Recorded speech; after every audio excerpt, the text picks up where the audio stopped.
well talk with President Xi, for the people in this room, 2 nights ago, and he feels very confident.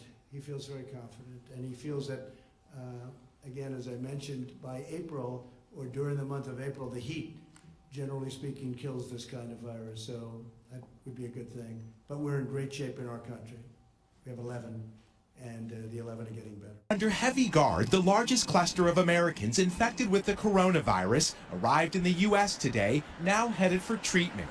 The 14 sick passengers isolated on their flights in biocontainment pods, kept clear of the more than 300 others on 2 emergency charters. We're on the plane, and that's a good feeling. U.S. citizens like the Moleskis will now spend at least 2 weeks in quarantine after just spending 14 days in isolation on the Diamond Princess cruise ship off the coast of Japan. I have to put my mask on. The State Department allowing the 14 unidentified sick passengers who showed no symptoms to return to the U.S., learning they were infected just before takeoff. Crazy, crazy. But not every American aboard the cruise ship came home. Matthew Smith chose to stay behind. We're trying to maintain the isolation. They told us all along, this is the best way to prevent you from catching it. The nightmare on this cruise ship, not the only trouble at sea. Another cruise liner, the Westerdam, was denied entry at several international ports before 1,000 passengers were finally allowed to disembark in Cambodia. Now confirmation, an 83-year-old American who was aboard and left the ship has the virus and may have exposed others. With the number of cases in China now soaring above 70,000 and the death toll approaching 2,000, the virus is spreading to more corners of the world. Officials in Hawaii confirming an infected Japanese couple spent time in Honolulu's packed tourist district, staying in a popular hotel. Our focus is who this person might have sat down with, had conversation with. An economic toll is also rippling around the world. Apple now says it'll miss its revenue forecast because of supply issues with its iPhones produced in China. Tonight, the global reach of a virus and the fear it spreads. Hundreds of Americans who have been quarantined for 2 weeks aboard a cruise ship because of coronavirus are ready to head home. Led by a police escort in Japan, a convoy of buses took passengers from the Diamond Princess to chartered flights that will take them back to the U.S. They still face another 2-week quarantine at military bases in California and Texas once they have returned. At least 46 Americans on board the ship tested positive for the virus, and anyone either testing positive or showing symptoms will remain in Japan for treatment. CNN's Matt Rivers is at the Tokyo airport. Matt, when do evacuees expect to be back in the U.S.? Well, in terms of when they're going to take off, Rodrigo, I'm not sure yet. Officials are really remaining very tight-lipped. But what we do know, and what we've seen just in the last couple of minutes, the planes are over my shoulder there. We're actually in a parking garage adjacent to the airport. And for the first time, we've seen passengers begin to line up outside of one of 2 747s that have been contracted by the U.S. State Department to evacuate these Americans. There's going to be almost 400 people that are going through the process of getting on board these planes. And it has been not only a 2-week or so period for them in quarantine on that Japanese, in the Japanese port here on that cruise ship, it's also been an ordeal just tonight. They started to get off that cruise ship more than 5.5 hours ago, and they're just now getting on board this plane. This is all a part of a process that the U.S. government says is part of an abundance of caution. That's why when they go back to the United States, they'll be quarantined for 2 weeks. But Frederica, this has been just a very difficult and exhausting ordeal for the people on board that ship that are now trying to get on board one of 2 747s there, and ultimately, hopefully for them, take off here from Haneda Airport in Tokyo on their way back to Travis Air Force Base in California. From a virus-hit cruise ship quarantined off the coast of Japan has arrived back in the United States. The aircraft was chartered by the US government and it landed at the Travis Air Force Base, which is in Fairfield in California. You can see it here arriving. Australia, Canada, South Korea and Italy also made plans to evacuate their nationals. Japanese officials saying the number of infections on the ship, the Diamond Princess, has risen to nearly 400, and that makes it the largest cluster of cases outside China. Well, in China itself, the outbreak is now known to have infected more than 70,000 people. More than 2,000 new cases were reported on Monday, most of which were in Hubei province, as Freya Cole now reports. These pictures released by Chinese state media show a sparkling clean hospital floor with neatly prepared beds lined with perfect precision for victims of the new coronavirus. But this unverified video shared on social media paints a very different picture. The person who posted it says this is the situation in the emergency department of Hubei Provincial People's Hospital on Sunday afternoon. The hospital is in Wuhan, the epicentre of the outbreak. It is cramped and overcrowded. The Chinese Communist Party has insisted it is managing to curb the outbreak. Strict travel bans are enforced, especially in the Hubei province.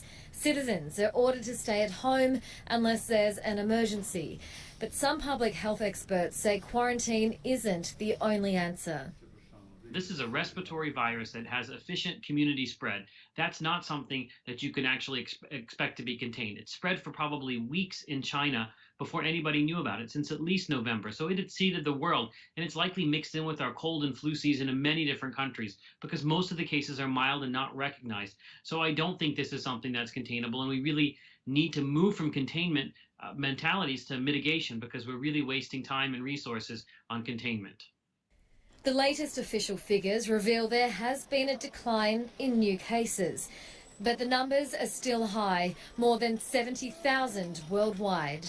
Scientists are working furiously to create a vaccine, but until then, it remains a volatile global health situation. Freya Cole, BBC News. It gets a bit tiring for sure. Kind of feel like a punching bag.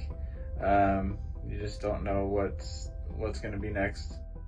That's American passenger Kent Frazier aboard the Diamond Princess cruise ship docked in Japan. He was reacting recently to a new wave of coronavirus infections on board the ship.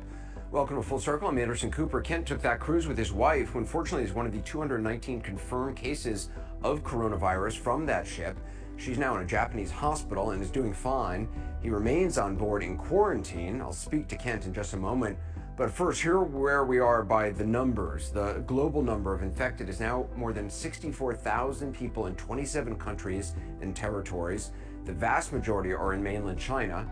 1,389 people have died so far, all but 3 of them also inside mainland China. Now, outside of China, that Diamond Princess cruise ship is the biggest known outbreak.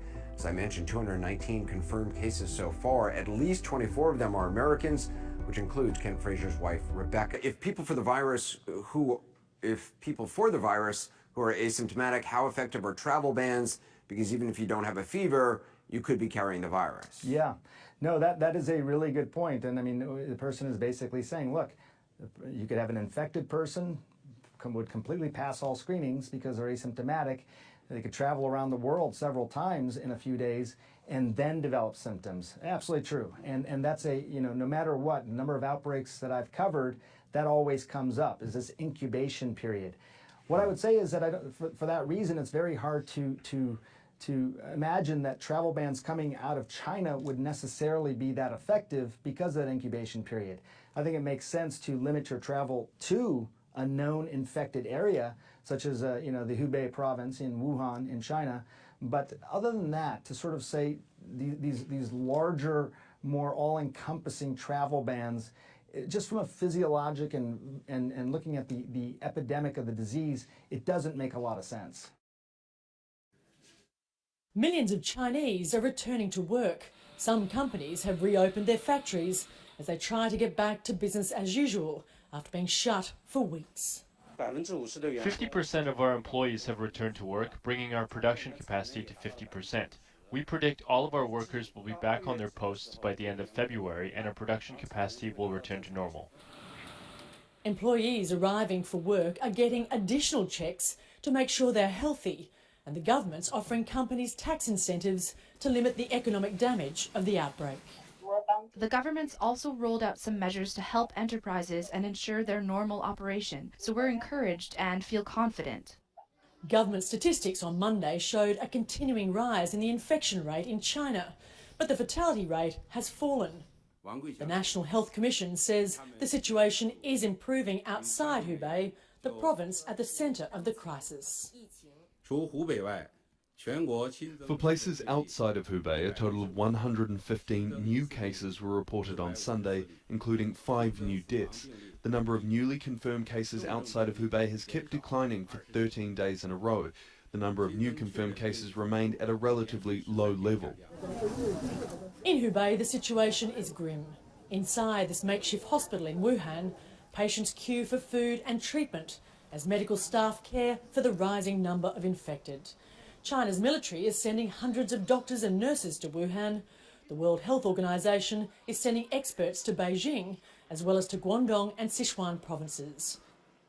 With the virus yet to be contained, China's largest annual political meeting is expected to be postponed. The National People's Congress is scheduled to start on March the 5th.